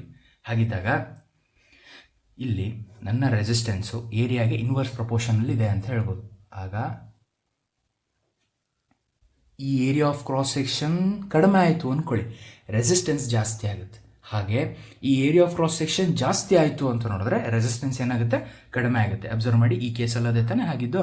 ಸೊ ಹಾಗಿದ್ದಾಗ ಇಲ್ಲಿ ನಾನು 2 ಕೇಸ್ಗಳನ್ನು ಅಬ್ಸರ್ವ್ ಮಾಡಿದೆ. ಏನದು ಅಂತ ಹೇಳಿದ್ರೆ, ನನ್ನ ಲೆಂತ್ ಆಫ್ ಕಂಡಕ್ಟರ್ ಜಾಸ್ತಿ ಆಯಿತು ಅಂತ ಹೇಳಿದ್ರೆ ರೆಸಿಸ್ಟೆನ್ಸ್ ಜಾಸ್ತಿ ಆಗ್ತದೆ, ಮತ್ತು area of cross section of conductor ಜಾಸ್ತಿ ಆಯಿತು ಅಂತ ಹೇಳಿದ್ರೆ ರೆಸಿಸ್ಟೆನ್ಸ್ ಏನಾಗ್ತದೆ? ಕಡಿಮೆ ಆಗುತ್ತೆ ಅಂತ ಹೇಳಿದೆ. ಈ ಕಂಡೀಷನ್ಸ್ ಗೊತ್ತಾಯ್ತಲ್ವಾ? ಇದರ ಜೊತೆಗೆ ಇನ್ನೂ 2 ಕಂಡೀಷನ್ಸ್ ಇದೆ. ಒಂದು ಕಂಡೀಷನು ನಿಮ್ಮ ಟೆಕ್ಸ್ಟ್ ಬುಕ್ಕಲ್ಲಿ ಇದೆ, ಇನ್ನೊಂದು ಕಂಡೀಷನ್ ನಿಮ್ಮ ಟೆಕ್ಸ್ಟ್ ಬುಕ್ಕಲ್ಲಿ ಇಲ್ಲ ಅಂತ ಹೇಳ್ಬಿಟ್ಟು ಓದಲೇಬಾರ್ದು ಅಂತಲ್ಲ, ಓದೋಣ, ಯಾರು ಬೇಡ ಅಂದರು. ಓಕೆ, ಸೊ 3rd ಕಂಡೀಷನ್ ಏನಪ್ಪ ಅದು ಅಂತ ಹೇಳಿದ್ರೆ ನೇಚರ್ ಆಫ್ ಮೆಟೀರಿಯಲ್ ಅಂತ. ಈಗ ನೀವು ಅಂಗಡಿಗೆ ಹೋಗಿ ವೈರ್ ತೊಗೊಳ್ತೀರ. ವೈರು ಯಾವಾಗಲೂ ಯಾವುದ್ರಲ್ಲಿ ಮಾಡಿರ್ತಾರೆ ಅಂತ ಅಬ್ಸರ್ವ್ ಮಾಡಿ ನೋಡಿದ್ರೆ ಕಾಪರಲ್ಲಿ ಮಾಡಿರ್ತಾರೆ, ಕಾಪರಲ್ಲೇ ಮಾಡಿರ್ತಾರೆ. ಮರದಲ್ಲಿ ಯಾವುದಾದ್ರೂ ವೈರ್ ನೋಡಿದ್ದೀರಾ? ಅಥವಾ ಏನಾದರೂ ಪ್ಲಾಸ್ಟಿಕ್ಕಿಂದ ಯಾವುದಾದ್ರೂ ಕರೆಂಟ್ ವೈರ್ ನೋಡಿದ್ದೀರಾ? ಯಾಕೆ ಅವೆಲ್ಲ ಬಳಸೋಕ್ಕಾಗಲ್ಲ? ಈಗ ಕಾಪರ್ಗಿಂತ ಪ್ಲಾಸ್ಟಿಕ್ ತುಂಬ ಕಡಿಮೆ ರೇಟು, ಹೌದು ತಾನೆ? ಪ್ಲಾಸ್ಟಿಕ್ದು ವೈರ್ ಬರುತ್ತೆ, ಆದರೆ ಅದರಿಂದ ಕರೆಂಟ್ ಪಾಸ್ ಮಾಡಲ್ಲ, ಅದನ್ನು ಬಟ್ಟೆ ಒಣಗಾಕಕ್ಕೆ ಹಾಕ್ತಾರೆ, ಹೌದಾ? ಸೊ ಹಾಗಿದ್ದಾಗ ನಾನು ಏನಕ್ಕೆ ಪ್ಲಾಸ್ಟಿಕ್ಕನ್ನು ಬಳಸೋಕ್ಕಾಗ್ತಿಲ್ಲ ಅಂತ ಅಬ್ಸರ್ವ್ ಮಾಡಿ ನೋಡಿದ್ರೆ ಏನಕ್ಕಲ್ಲಿ ಹಂಗಾಗಲ್ಲ ಅಂದಾಗ ನಾನು ಕಂಡಕ್ಟರ್ಸ್ ಮತ್ತು ಇನ್ಸುಲೇಟರ್ಸ್ ಅನ್ನೋ ಟಾಪಿಕ್ ಹೋಗಬೇಕು. ಓಕೆ, ಅಲ್ಲಿ ಏನಾಯಿತು ಅಂತ ಹೇಳಿದ್ರೆ ಫ್ರೀ ಎಲೆಕ್ಟ್ರಾನ್ಸ್ ಎಲ್ಲಿ ಫ್ರೀ ಎಲೆಕ್ಟ್ರಾನ್ಸ್ ಜಾಸ್ತಿ ಇರ್ತದೋ ಅಲ್ಲೇನಾಗುತ್ತೆ, ನನಗೆ ಈಸಿಯಾಗಿ ಮೂವ್ಮೆಂಟ್ ಕಾಣೋದಕ್ಕೆ ಇದಾಗುತ್ತೆ, ಮೂವ್ಮೆಂಟ್ ಕಾಣಿಸುತ್ತೆ. ನಾನು ಪೊಟೆನ್ಷಿಯಲ್ ಡಿಫ್ರೆನ್ಸ್ ಕೊಟ್ಟಾಗ ಮೂವ್ಮೆಂಟ್ ಕಾಣಿಸ್ತು ಅಂದರೆ ಅರ್ಥ ಏನು? ಕರೆಂಟ್ ಡೆವಲಪ್ ಆಗಿದೆ ಅಂತ ಅರ್ಥ, ಹೌದಾ? ಸೊ ಅದೇ ನಾನೇನಾದರೂ ಪ್ಲಾಸ್ಟಿಕಲ್ ಪೊಟೆನ್ಷಿಯಲ್ ಡಿಫ್ರೆನ್ಸ್ ಕೊಟ್ಟೆ ಅಂದರೆ ಅದರೊಳಗಡೆ ಕರೆಂಟ್ ಪಾಸ್ ಆಗಲ್ಲ, ಪ್ಲಾಸ್ಟಿಕ್ ಮೆಲ್ಟ್ ಆಗುತ್ತೆ. ಓಕೆ, ಸೊ ಹಾಗಿದ್ದಾಗ ನನ್ನ ಮೆಟೀರಿಯಲ್ ಮೇಲೂ ಡಿಪೆಂಡ್ ಆಗುತ್ತೆ.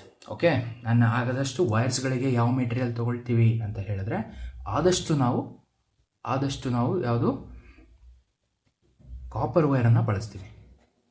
Understood? Because in copper, if we observe closely, its atomic structure is in such a way that we can find most of the free electrons or valence electrons. Okay, ಇನ್ನೊಂದು ಇದಕ್ಕೆ alternative ಅಂತ ಹೇಳಿದ್ರೆ aluminium ವೈರನ್ನು ಬಳಸ್ತೀವಿ.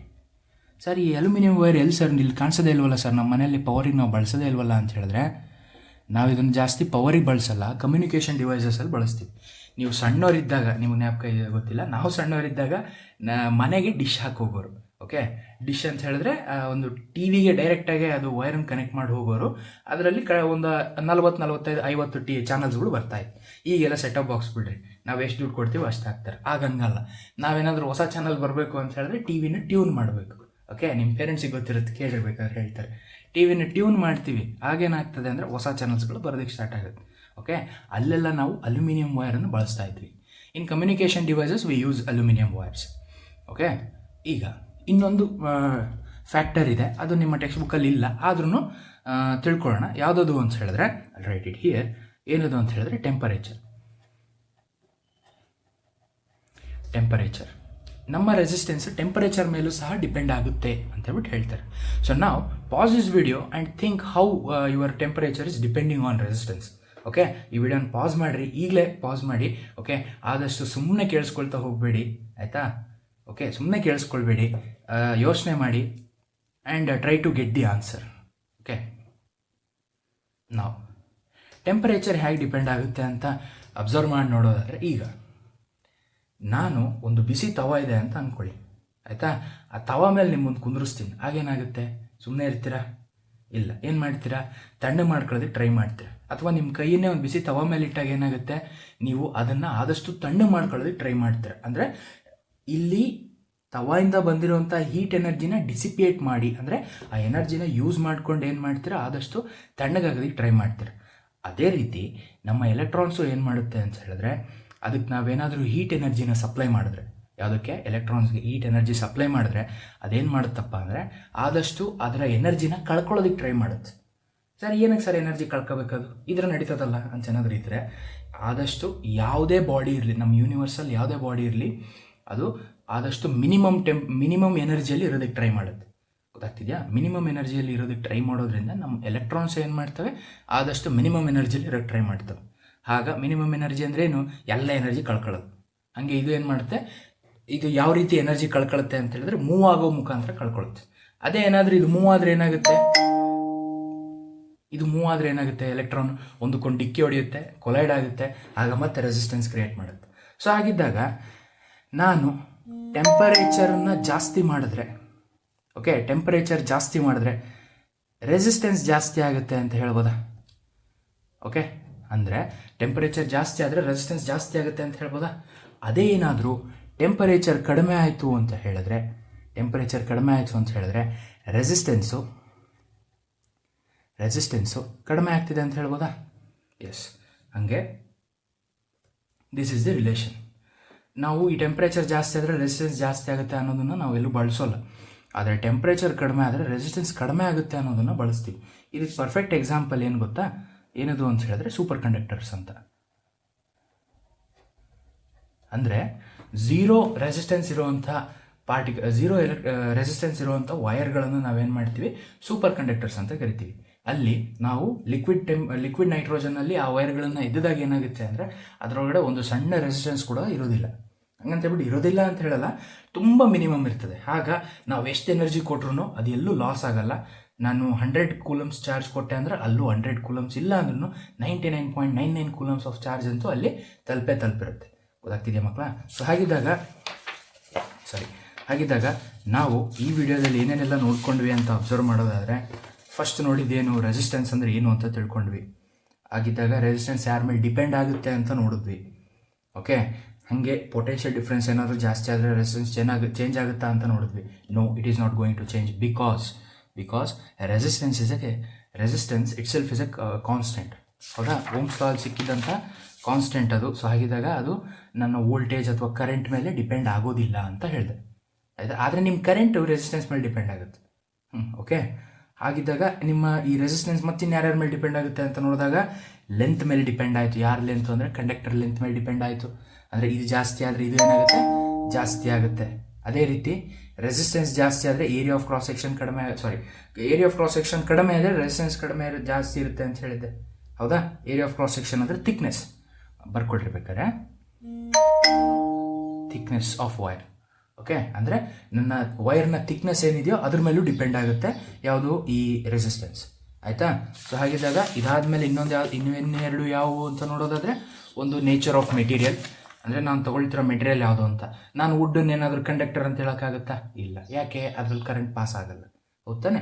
So ಹಾಗಿದ್ದಾಗ nature of materials ಸಹ important ಆಗುತ್ತೆ. ಅದ್ರ ಜೊತೆಗೆ ಟೆಂಪರೇಚರ್ ಸಹ ನಾವು ಇದು ರೆಸಿಸ್ಟೆನ್ಸ್ ಡಿಪೆಂಡ್ ಆಗುತ್ತೋ ಇಲ್ವೋ ಅಂತ ನಾವು ನೋಡ್ಕೊಂಡ್ವಿ. ಟೆಂಪ್ರೇಚರ್ ಜಾಸ್ತಿ ಆದರೆ ರೆಸಿಸ್ಟೆನ್ಸ್ ಜಾಸ್ತಿ ಆಗುತ್ತೆ, ಟೆಂಪ್ರೇಚರ್ ಕಡಿಮೆ ಆದರೆ ರೆಸಿಸ್ಟೆನ್ಸು ಕಡಿಮೆ ಆಗುತ್ತೆ. ಓಕೆ, ಸೊ ಈಗ ನನಗೆ ಇಲ್ಲಿ ಏನೇನೆಲ್ಲ ಕಾಣೋದಕ್ಕೆ ಸಿಕ್ತಲ್ಲ, ಇಲ್ಲಿ ಯಾವುದು, ಇದು ಯಾರ್ಯಾರ ಮೇಲೆ ಡಿಪೆಂಡ್ ಆಗಿದ್ದಾರೆ ಅಂತ ನೋಡಿದಾಗ ನನ್ನ ರೆಸಿಸ್ಟೆನ್ಸು, ಅಬ್ಸರ್ವ್ಗೆ ಈ ರೆಸಿಸ್ಟೆನ್ಸು ಏರಿಯಾ ಆಫ್ ಲೆಂತ್ ಮೇಲೆ ಡೈರೆಕ್ಟ್ಲಿ ಪ್ರಪೋರ್ಷನಲ್ ಇದೆ. ಅಂದರೆ ಲೆಂತ್ ಜಾಸ್ತಿ ಆದರೆ ರೆಸಿಸ್ಟೆನ್ಸ್ ಜಾಸ್ತಿ ಆಗುತ್ತೆ. ಅದ್ರ ಜೊತೆಗೆ ಏರಿಯಾ ಆಫ್ ಕ್ರಾಸ್ ಸೆಕ್ಷನ್ ಜಾಸ್ತಿ ಆದರೆ ರೆಸಿಸ್ಟೆನ್ಸ್ ಕಡಿಮೆ ಆಗ್ತಿದೆ. ಹಾಗಿದ್ದಾಗ ನಾನು ಎರಡನ್ನೂ ಕೂಡಿಸಿ ಒಂದೇ ಸಲ ಈ ಥರ ಬರಿತಾ ಇದ್ದೀನಿ. ಓಕೆ, ಇಲ್ಲೂ ಪ್ರಪೋರ್ಷನಾಲಿಟಿ ಸಿಂಬಲ್ ಬಂತು. Observe here, you have got proportionality symbol. ಈ ಪ್ರಪೋರ್ಷನಾಲಿಟಿ ಸಿಂಬಲನ್ನು ತೆಗಿಬೇಕು ಅಂದರೆ ಏನು ಮಾಡ್ಬೇಕು, ನಾನು ಒಂದು ಕಾನ್ಸ್ಟೆಂಟಿಂದ ಮಲ್ಟಿಪ್ಲೈ ಮಾಡಬೇಕು. ಆ ಕಾನ್ಸ್ಟೆಂಟನ್ನು ನಾವೇನಂತ ಕರಿತೀವಿ ಅಂತ ಹೇಳಿದ್ರೆ ರೋ ಅಂತ ಕರಿತೀವಿ. ಓಕೆ, ಈ ಸಿಂಬಲನ್ನು ನಾವೇನಂತ ಕರಿತೀವಿ ಗೊತ್ತಾ, ರೋ ಅಂತ ಕರಿತೀವಿ. ಈ ಕಾನ್ಸ್ಟೆಂಟನ್ನು ನಾವು ಏನಂತ ಕರಿತೀವಿ ಅಂದರೆ ರೆಸಿಸ್ಟಿವಿಟಿ ಅಂತ ಕರಿತೀವಿ. ಏನಂತ ಕರಿತೀವಿ? ರೆಸಿಸ್ಟಿವಿಟಿ ಅಂತ ಹೇಳಿದ್ರೆ ನೋಡಿ ಕನ್ಫ್ಯೂಸ್ ಆಗ್ಬೋದು. ನಾವು ಅವಾಗಲೇ ರೆಸಿಸ್ಟೆನ್ಸ್ ಅನ್ನೋ ಒಂದು ಟಾಪಿಕ್ ನೋಡಿದ್ವಿ, ಈಗಾಗಲೇ ರೆಸಿಸ್ಟಿವಿಟಿ ಅನ್ನೋ ಟಾಪಿಕ್ ನೋಡ್ತಾ ಇದ್ದೀವಿ. ಹಾಗಿದ್ದಾಗ ಇವೆರಡಕ್ಕೂ ಏನಪ್ಪ ಡಿಫ್ರೆನ್ಸ್ ಅಂತ ಹೇಳೋದಾದರೆ, ಯಾವುದೇ ಒಂದು ಕಂಡಕ್ಟರ್ ತೊಗೊಳ್ಳಿ, ಓಕೆ, ಯಾವುದೇ ಮೆಟಲ್ ತೊಗೊಳ್ರಿ, ಆಯಿತಾ, ಅದರಲ್ಲಿ ನಾನು ಝೀರೋ ರೆಸಿಸ್ಟೆನ್ಸನ್ನು ಶೋ ಮಾಡೋದಕ್ಕೆ ಆಗೋದೇ ಇಲ್ಲ, ಆಯಿತಾ, ಝೀರೋ ರೆಸಿಸ್ಟೆನ್ಸ್ ಶೋ ಮಾಡೋದಕ್ಕೆ ಆಗೋದೇ ಇಲ್ಲ. ಏನಕ್ಕೆ ಹಂಗಾಗಲ್ಲ ಅಂತ ಹೇಳಿದ್ರೆ, ಒಂದು ಪ್ರೈಮ್ ಎಕ್ಸಾಂಪಲ್ ಏನು, ಆ 2 ಎಲೆಕ್ಟ್ರಾನ್ಸ್ ಏನು ಮಾಡ್ತವೆ, ಮೂವ್ ಆಗಬೇಕಾದ್ರೆ ಒಂದಕ್ಕೊಂದು ಡಿಕ್ಕಿ ಹೊಡಿತವೆ. This is the prime example for that, okay. ಅದ್ರ ಜೊತೆ ಪ್ರೈಮ್ ರೀಸನ್ ಫಾರ್ ದ್ಯಾಟ್. ಅದ್ರ ಜೊತೆಗೆ ಈ ಎಲೆಕ್ಟ್ರಾನ್ಸ್ಗಳನ್ನ ನ್ಯೂಕ್ಲಿಯಸ್ ಏನು ಮಾಡುತ್ತೆ, ತನ್ನ ಹತ್ರ ಎಳ್ಕೊಳ್ಳೋದಕ್ಕೆ ಟ್ರೈ ಮಾಡುತ್ತೆ. ಹಾಗಿದ್ದಾಗೆಲ್ಲ ಏನಾಗುತ್ತೆ ಅಂತ ಹೇಳಿದ್ರೆ, ನನ್ನ ಕಂಡಕ್ಟರ್ ಒಳಗಡೆ ಎಷ್ಟು ಫ್ರೀ ಎಲೆಕ್ಟ್ರಾನ್ಸ್ ಇದ್ರೂ, ಯಥೇಚ್ಛವಾಗಿ ಫ್ರೀ ಎಲೆಕ್ಟ್ರಾನ್ಸ್ ಇದ್ರೂ ಏನಾಗುತ್ತೆ, ನನ್ನ ಕಂಡಕ್ಟರು ಝೀರೋ ರೆಸಿಸ್ಟೆನ್ಸನ್ನು ತೋರಿಸೋದಿಲ್ಲ, ಒಂದು ಸ್ವಲ್ಪನಾದರೂ ರೆಸಿಸ್ಟೆನ್ಸ್ ತೋರಿಸುತ್ತೆ. ಯಾವುದಕ್ಕೆ? Per unit length or per unit metre, whatever it is, ಆಯಿತಾ. ಎಷ್ಟು ಒಂದು per unit centimetre square and per ಲೆಂತಿಗೆ ಅಷ್ಟು ರೆಸಿಸ್ಟೆನ್ಸ್ ಅದು ತೋರಿಸುತ್ತೆ. ಅದನ್ನು ನಾವೇನಂತ ಕರಿತೀವಿ ಅಂತ ಹೇಳಿದ್ರೆ ರೆಸಿಸ್ಟಿವಿಟಿ ಅಂತ ಕರಿತೀವಿ, ಓಕೆ. ಕನ್ಫ್ಯೂಸ್ ಆಗಬಾರ್ದು. ಇದಿದೆಯಲ್ಲ, ಇದು ರೆಸಿಸ್ಟಿವಿಟಿ ಅನ್ನೋದು ಇದು ಈ ಬಾಡಿಯ ಪ್ರಾಪರ್ಟಿನೇ, ಗೊತ್ತಾಗ್ತಿದೆಯಾ. ಅದು ನೀವು ಏನು ಮಾಡಿದ್ರು ಅದು ಝೀರೋ ರೆಸಿಸ್ಟೆನ್ಸ್ ತರೋದಕ್ಕೆ ಅದ್ರ ಕೈಲೂ ಆಗಲ್ಲ. ಯಾಕೆ ಅಂತ ಹೇಳಿದ್ರೆ, ಹೇಳಿದ್ನಲ್ಲ, ಅದು ಒಂದಕ್ಕೊಂದು ಕೊಲೈಡ್ ಮಾಡುತ್ತೆ, ಅಥವಾ ನ್ಯೂಕ್ಲಿಯಸ್ ಇದನ್ನು ಹೇಳ್ಕೊಳ್ಳೋಕೆ ಟ್ರೈ ಮಾಡುತ್ತೆ ಚಾರ್ಜನ್ನು. ಸೊ ಹಾಗಾಗಿ ಇದು ಝೀರೋ ರೆಸಿಸ್ಟೆನ್ಸ್ ತೋರಿಸೋದಕ್ಕೆ ಆಗೋದೇ ಇಲ್ಲ. ಹಾಗಿದ್ದಾಗ ಆ ಪ್ರಾಪರ್ಟಿನೇ ಏನಂತ ಕರಿತೀವಿ ಅಂದರೆ ರೆಸಿಸ್ಟಿವಿಟಿ ಅಂತ ಕರಿತೀವಿ, okay. So resistivity is nothing but property of A body or conductor, property of a body or conductor which opposes flow of charges, okay. Don't get confused. Resistivity is a property, whereas your resistance it's A phenomena. So ಹಾಗಾಗಿ ನಾನು ಏನು ಮಾಡಿದೆ, ನಿಮಗೆ ಆಗಲೇ ಹೇಳಿದೆ, ಓದ್ಕೊಡ್ರಿ ಇದಕ್ಕೆ ಅಂತ. Phenomena ಅಂತ ಹೇಳಿದ್ರೆ ಕಣ್ಣು ಮುಂದೆ ಒಂದು ಘಟನೆ ನಡೀತಾ ಇರೋದು. ರೆಸಿಸ್ಟಿವಿಟಿ ಅಂತ ಹೇಳಿದ್ರೆ ಆ ಬಾಡಿನೇ ಆ ಪ್ರಾಪರ್ಟಿನ ಶೋ ಮಾಡ್ತಾ ಇರೋದು, ಓಕೆ. Remember this. ರೆಸಿಸ್ಟೆನ್ಸ್ಗೂ ಮತ್ತು ರೆಸಿಸ್ಟಿವಿಟಿಗೆ ಇರೋವಂಥ ಡಿಫ್ರೆನ್ಸ್ ಇದೆ, ಆಯಿತಾ. ಸೊ ಹಾಗಿದ್ದಾಗ ಈ ರೆಸಿಸ್ಟಿವಿಟಿ ತುಂಬ ಜಾಸ್ತಿ ಯಾರಿಗಿರುತ್ತೆ ಅಂದರೆ ವುಡ್ಗಿರುತ್ತೆ, ಹೌದಾ. ನೋಡ್ರಿ, ನಾವು ಏನು ಕರೆಂಟ್ ಪಾಸ್ ಮಾಡಿದ್ರು, ಏನು ಚಾರ್ಜ್ ಕೊಟ್ಟರು, ಅದೇನು ಮಾಡುತ್ತೆ, ಒಂದು ಸ್ವಲ್ಪನೂ ಕರೆಂಟ್ ತೋರಿಸಲ್ಲ, ಆಯಿತಾ. ಹಾಗೆ ನಿಮ್ಮ ಟೆಕ್ಸ್ಟ್ ಬುಕ್ಕಲ್ಲಿ ಒಂದು ಟೇಬಲ್ ಕೊಟ್ಟಿದ್ದಾನೆ, ಯಾವುದ್ಯಾವುದಕ್ಕೆ ಎಷ್ಟೆಷ್ಟು ರೆಸಿಸ್ಟಿವಿಟಿ ಇದೆ ಅಂತ, ಆಯಿತಾ. ಸೊ ಇಲ್ಲಿ ಅಬ್ಸರ್ವ್ ಮಾಡಿ ನೋಡಿದ್ರೆ resistivity of copper, okay, resistivity of copper ಮತ್ತು ರೆಸಿಸ್ಟಿವಿಟಿ ಆಫ್ ಸಿಲ್ವರನ್ನು ಅಬ್ಸರ್ವ್ ಮಾಡಿ ನೋಡಿದ್ರೆ ರೆಸಿಸ್ಟಿವಿಟಿ ಆಫ್ ಕಾಪರ್ ಜಾಸ್ತಿ ಇದೆ, ರೆಸಿಸ್ಟಿವಿಟಿ ಆಫ್ ಸಿಲ್ವರ್ ಕಡಿಮೆ ಇದೆ. ಹಾಗಿದ್ದಾಗ ರೆಸಿಸ್ಟಿವಿಟಿ ಜಾಸ್ತಿ ಆಯಿತು ಅಂತ ಹೇಳಿದ್ರೆ ರೆಸಿಸ್ಟೆನ್ಸ್ ಜಾಸ್ತಿ ಆಗ್ತದ. ಅಬ್ಸರ್ವ್, ರೆಸಿಸ್ಟಿವಿಟಿ ಜಾಸ್ತಿ ಆಯಿತು ಅಂದರೆ ರೆಸಿಸ್ಟೆನ್ಸ್ ಜಾಸ್ತಿ ಆಗ್ತದೆ.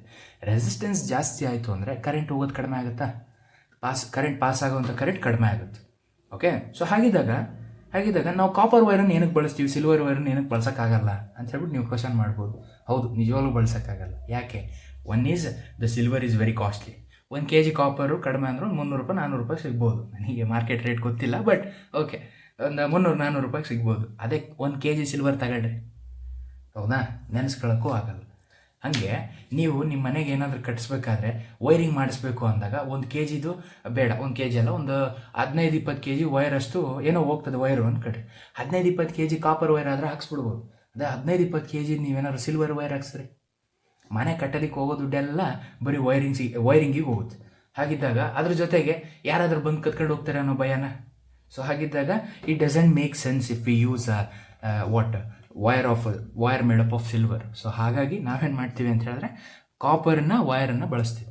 ಸರ್ ಹಾಗಿದ್ದಾಗ ಇವೆರಡಕ್ಕೂ ಕಡಿಮೆ ಡಿಫ್ರೆನ್ಸು, ಇದಕ್ಕೆ ಜಾಸ್ತಿ ಇದೆ ಅಂತ, ತುಂಬ ಜಾಸ್ತಿ ಇದೆ ಸರ್ ಡಿಫ್ರೆನ್ಸ್ ಅಂತ ಹೇಳಿದ್ರೆ ತುಂಬ ಜಾಸ್ತಿ ಏನಿಲ್ಲ, ಒಂದು ನೆಗ್ಲಿಜಿಬಲ್ ಅಮೌಂಟ್ ಆಫ್ ಡಿಫ್ರೆನ್ಸ್ ಅಂತೂ ಇದರಲ್ಲಿದೆ, ಆಯಿತಾ. ಸೊ ಹಾಗಿದ್ದಾಗ ನಾವೇನು ಮಾಡ್ತೀವಿ, ಸಿಲ್ವರನ್ನು ವೈರಾಗಿ ಬಳಸಲ್ಲ, ಕಾಪರನ್ನೇ ವೈರಾಗಿ ಬಳಸ್ತೀವಿ, ಆಯಿತಾ ಮಕ್ಕಳ. ಸೊ ಹಾಗಿದ್ದಾಗ this completes your resistivity part, okay. ಈ ರೆಸಿಸ್ಟಿವಿಟಿ ಅನ್ನೋದು ಏನು ಅನ್ನೋದು ನಿಮಗೆ ಇಲ್ಲಿ ಕಂಪ್ಲೀಟ್ ಆಗ್ತಾ ಇದೆ. ಈಗ ನೆಕ್ಸ್ಟ್ ವಿಡಿಯೋದಲ್ಲಿ ನಾವು ನೋಡೋಕೆ ಹೊರಟಿರೋದು ಏನಪ್ಪ ಅಂತ ಹೇಳಿದ್ರೆ ಈ ರೆಸಿಸ್ಟೆನ್ಸನ್ನು ನಾವು ಬೇಕು ಅಂತ ಹೇಳ್ಬಿಟ್ಟು ಸರ್ಕ್ಯೂಟಲ್ಲಿ ಡೆವಲಪ್ ಮಾಡ್ತೀವಿ, ಓಕೆ. ಹೆಂಗೆ ಒಂದು ಎಕ್ಸಾಂಪಲ್ ಕೊಡ್ತೀನಿ ನೋಡಿ. ಎಲ್ಲೋ ಒಂದು ಕಡೆ ತುಂಬ ಜಾಸ್ತಿ ಕರೆಂಟ್ ಫ್ಲೋ ಆಗ್ತಿದೆ ಅಂದ್ಕೊಳ್ರಿ, ಆಯಿತಾ.